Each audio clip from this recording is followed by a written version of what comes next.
Bagong memorandum sa DepEd, nagpatangtang sa tanang dekorasyon o mga visual aids sa mga classrooms. Apan, unsaon na lang ang mga visual aids alang sa mga classroom sa lower grade, ilabi na sa kindergarten. Ato kining sayran, pinaagi sa report ni Luan Lerundina.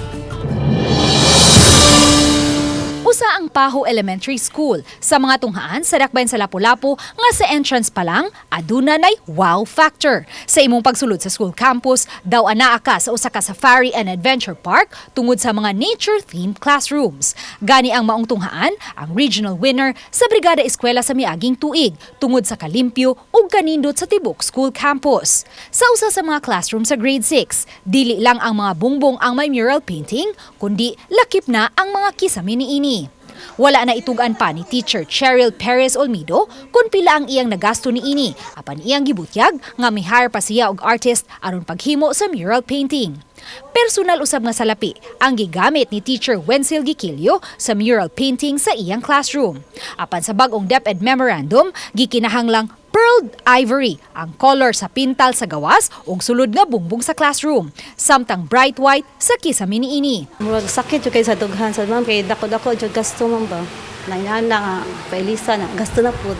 Sama nila ni Teacher Wenzel ug Teacher Cheryl, personal nga salapi usab ang gigasto ni Teacher Gracelyn sa iyang classroom sa kindergarten. Ang usa ka buwan niyang bonus ang gigamit niya sa pagpa-renovate sa iyang classroom. Tanan kaning kuan kay guba man ni siya kaning semento. So guba gyud siya, so akong furnish.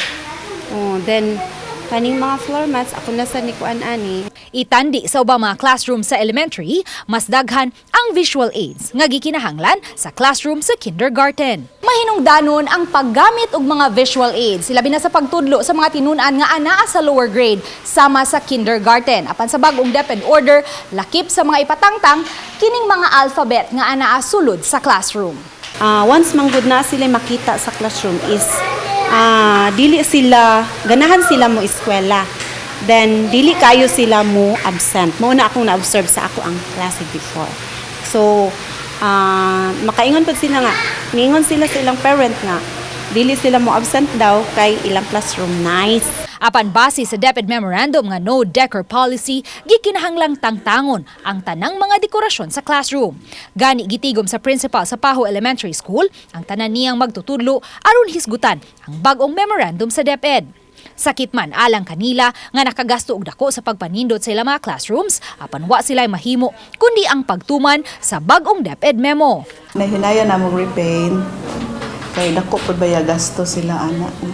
Ang budget pud ba? Ang budget pud sa amo MOE. So hinay ra pud. Di pud nako pagastohon ng mga teachers. O sige, i-repent na ninyo, puna sila daghang kwartang ingana. No, nga. Gani ang pintal sa bagong HE ug Science Lab building, pearled ivory na. Wala na'y mga dekorasyon.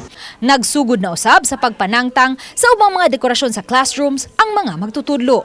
Uban ni Marlon Melgazo, Luan Merondina,